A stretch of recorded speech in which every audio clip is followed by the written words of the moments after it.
Here's another centroid problem, but this time for a line instead of an area. So we're given this green line here, and we're given what the function is that creates this line, and we're asked to find the centroid for the segment of the line that goes from x equal to 0 to x equal to 5 centimeters. All right, so let's first off remember a little sketch over here, maybe, right? We have our DL, and we have our dy and dx.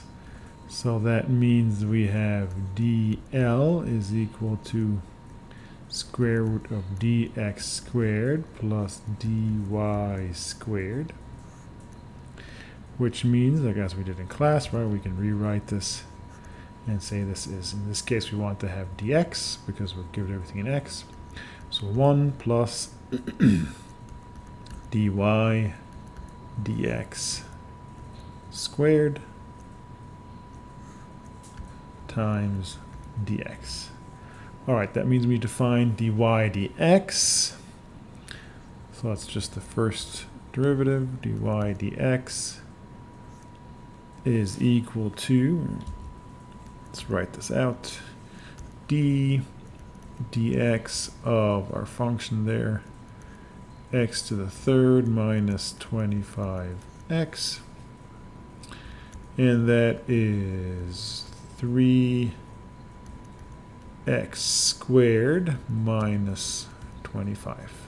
All right, so that means our dl would be equal to 1 plus the square of this, so 3x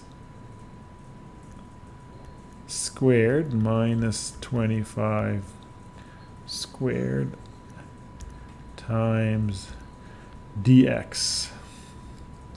Now that's not so nice looking, and I have to admit. So that means our length is going to be the integral of dl, which in our case is from 0 to 5 centimeters of our dl here, right? So square root of 1 plus 3x squared minus 25 squared times dx. Now we don't even need to figure out what 3x squared minus 25 squared is, because this is going to be not something that we can solve by hand. So we'd have to go and use something like Wolfram Alpha or any of the other calculator. Maybe your calculator can do it. However, one way or another, we'll use a numerical integration and we'll get 96.52 centimeters is the length of our line. Well, if this is 96 centimeters and this is 5 centimeters, then that means our line would have to be dipping down pretty far here, right? So we'll have much more exaggerated than we see in our picture. All right, that was L. Now we need x bar times L, so that would be the integral of x times dl. In our case, that is 0 to 5 of x times 1 plus 3x squared minus 25 dx. Now we could pull this x in there and do all that kind of stuff, but we're not going to be able to solve this by hand either, so I might as well just plug it in the way it is, and I get a value of 261.21 centimeters squared. That means my x bar is going to be x bar times L divided by L. X bar L, we just said 261.21 centimeters squared divided by 96.52 centimeters.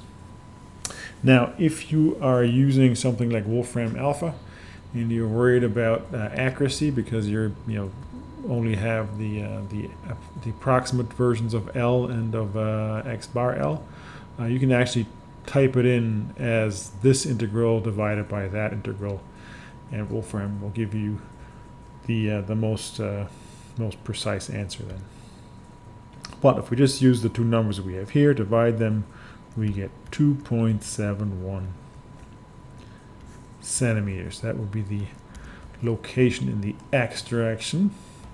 Now in the y direction, we already have L, so all we need is y bar times L.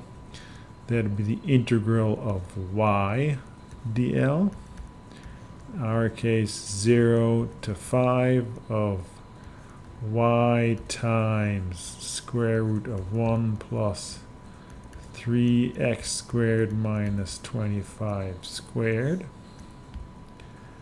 dx. Now y is of course just our function, so it'll be 0 to 5. Our function was x to the third minus 25x times our square root 1 plus 3x squared minus 25 squared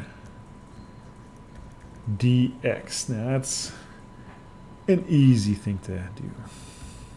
So that gives me minus 2,327.3 centimeters squared.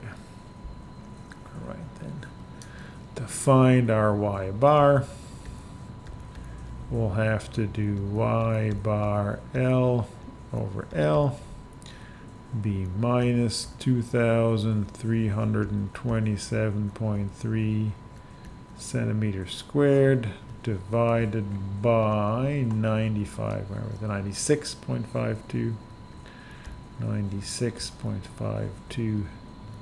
centimeters, and that gives me minus 24.1 centimeters. All right, makes sense, right? Because we're below the x-axis, so we should have a negative y value. All right, so with this we went through using some numerical integration tool to help us find what the x and y coordinate of the centroid of this line would be.